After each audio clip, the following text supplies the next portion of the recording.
हरियाणा में कई ऐसे नेता हैं जो कि सरकार का हिस्सा होते हुए भी बेबाकी से अपनी बात को रखते हैं। लेकिन अगर कोई कैबिनेट मंत्री रहते हुए भी अपनी सरकार की आलोचना कर दे तो उसे आप क्या कहेंगे? उन्हीं में से एक नेता है देवेंद्र सिंह बबली, जो कि फतेहाबाद की टोहाना सीट से जेजेपी के विधायक हैं और हरियाणा सरकार में पंचायत मंत्री हैं। वे अक्सर मुद्दों को उठाते रहते हैं और निर्भय होकर बेबाकी से कोई भी बात कहने में हिचकते नहीं, फिर चाहे वो बात सरकार के खिलाफ ही क्यों ना हो। आज के इस हिस्से में हम देवेंद्र सिंह बबली के बारे में जानेंगे, ये भी जानेंगे कि कैसे उनका राजनीति में आना हुआ, उनकी राजनीति किस तरह की है और वे किस तरह से जनता के लिए काम करते हैं। नमस्कार, स्वागत है आपका इस हिस्से में। भारत आज का वो शो जो खबरों का विश्लेषण करता है और जिसे आप स्पेशल न्यूज एनालाइज के नाम से जानते हैं। इसमें व्यक्ति विशेष की वो कहानी होती है जिन्हें आप जानना चाहते हैं।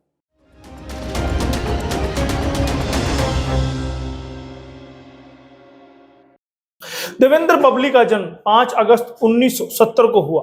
वे 52 वर्ष के हैं और फिलहाल सरकार में पंचायत मंत्री हैं। पंचायत मंत्री बनने से पहले वे राज्य मंत्री स्वतंत्र प्रभार थे और उनके पास आर्कियोलॉजी व म्यूजियम का विभाग हुआ करता था। साल 2021 में दिसंबर के महीने में जब हरियाणा सरकार का विस्तार हुआ था, तब देवेंद्र बबली को कैबिनेट में चुना गया था और उन्हें पंचायत मंत्रालय दिया गया, यानी कि वो सरकार में पंचायत मंत्री बन गए। किसान परिवार से ताल्लुक रखते हैं बबली। देवेंद्र बबली टोहाना के गांव बिढ़ाई खेड़ा के निवासी हैं और वे किसान परिवार से संबंध रखते हैं। खास बात तो यह है कि देवेंद्र बबली बिजनेसमैन भी हैं। इनके पिता का नाम दिलबाग सिंह और माता का नाम शारदा देवी है। आजाद हिंद फौज में कैप्टन थे दादा। देवेंद्र बबली स्वतंत्रता सेनानी परिवार से संबंध रखते हैं और वे अपने दादा को ही अपना प्रेरणा स्रोत मानते हैं, क्योंकि इनके दादा कैप्टन उमराव सिंह नेताजी सुभाष चंद्र बोस के साथ आजाद हिंद फौज में कैप्टन हुआ करते थे।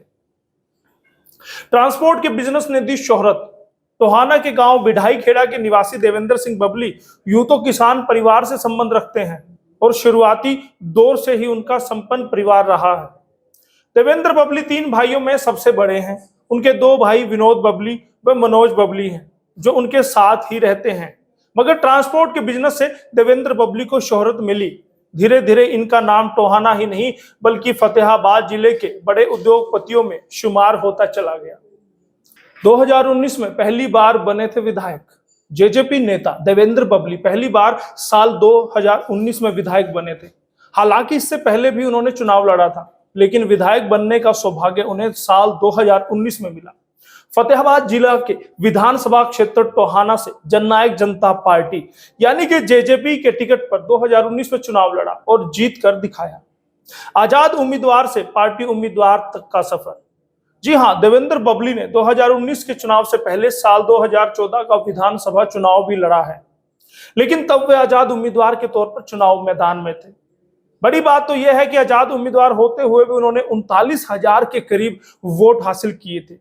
बेशक ही वे चुनाव ना जीत पाए हों, लेकिन लोगों के बीच अपनी पैठ जरूर बना गए थे, जिनके चलते उन्होंने टोहाना विधानसभा सीट से 39,000 के करीब वोट लिए थे।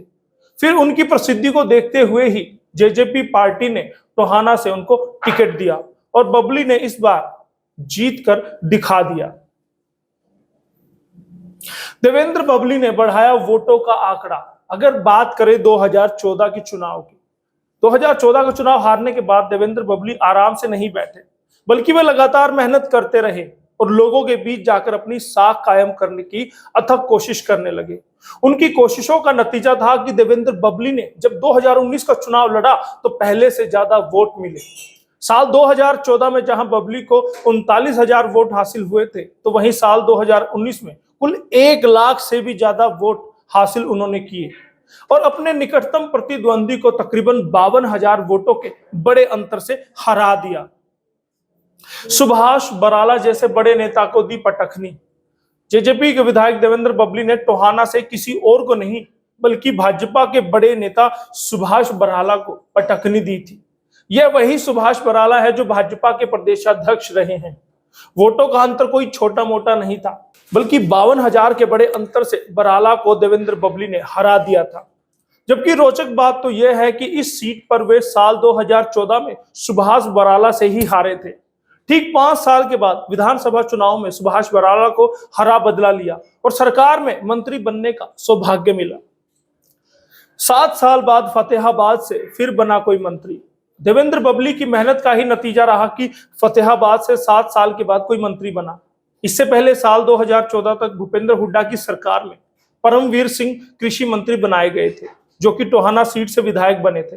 जबकि साल 2014 के विधानसभा चुनाव में पहली बार पूर्ण बहुमत के साथ भाजपा की सरकार बनी थी और यहां से विधायक बने सुभाष बराला, लेकिन उन्हें मंत्री नहीं बनाया गया था, बल्कि भाजपा प्रदेशाध्यक्ष की जिम्मेदारी उन्हें दी गई थी। समाज सेवा में आगे हैं देवेंद्र बबली। देवेंद्र बबली समाज सेवा के कामों में हमेशा आगे रहे हैं। वे लंबे समय से अपने क्षेत्र के सामाजिक संस्था के माध्यम से लोगों के लिए आंखों के चेकअप कैंप, गरीब कन्याओं के विवाह, युवाओं के लिए खेल आदि जैसे अन्य सामाजिक एवं धार्मिक कार्यक्रमों का आयोजन करवाते आ रहे हैं। सामाजिक संस्था के जरिए जनता में बनाई है अपनी पैठ। देवेंद्र सिंह बबली ने अपना राजनीतिक करियर सामाजिक संस्था जागो दिशा सही नई सोच के जरिए शुरू किया था। उन्होंने गांव-गांव में शिविर लगाकर बुजुर्गों की आंखों की जांच करवाई, जरूरतमंदों के ऑपरेशन भी करवाए। इसके अलावा सामाजिक कार्यक्रमों से लेकर युवाओं को प्रोत्साहित करने के कार्यक्रमों में शिरकत करते हुए देवेंद्र सिंह बबली ने जनता में अपनी पैठ बना ली थी। इसके बाद उन्होंने राजनीति की ओर रुख कर लिया था। अशोक तंवर के करीबी थे देवेंद्र बबली। देवेंद्र बबली जेजेपी में आने से पहले कांग्रेस के नेता हुआ करते थे। वे अशोक तंवर से करीबी संबंध रखते हैं। कांग्रेस में रहते हुए अशोक तंवर भी उनकी पैरवी किया करते थे। साल 2019 के विधानसभा चुनाव में देवेंद्र सिंह बबली कांग्रेस से टिकट के प्रमुख दावेदार थे, मगर आखिरी वक्त में पूर्व मंत्री परमवीर सिंह को ही कांग्रेस की टिकट मिली, जिसके बाद नाराज देवेंद्र बबली ने कांग्रेस का साथ छोड़ दिया और जेजेपी का दामन थाम लिया था। तब जेजेपी ने दिया था चुनाव लड़ने का मौका। देवेंद्र बबली जैसे मजबूत नेता को कांग्रेस ने भले ही गवा दिया हो, लेकिन जेजेपी ने इस मौके को अपने हाथ से नहीं जाने दिया। पहले से ही मजबूत दावेदार तलाश रही जननायक जनता पार्टी ने तत्काल प्रभाव से टिकट देवेंद्र सिंह बबली को थमा दी। जबरदस्त मुकाबले में देवेंद्र बबली ने तत्कालीन सत्ताधारी पार्टी भाजपा के प्रदेशाध्यक्ष सुभाष बराला को 52,302 वोटों से करारी शिकस्त दी थी और अब वह मंत्री बनकर अपने पूरे इलाके की सेवा कर रहे हैं, पूरे प्रदेश की सेवा कर रहे हैं। लगातार देवेंद्र बबली का कद बढ़ रहा है। वे बाकियों के लिए कहीं ना कहीं समस्या पैदा करने वाले जाने जाते हैं।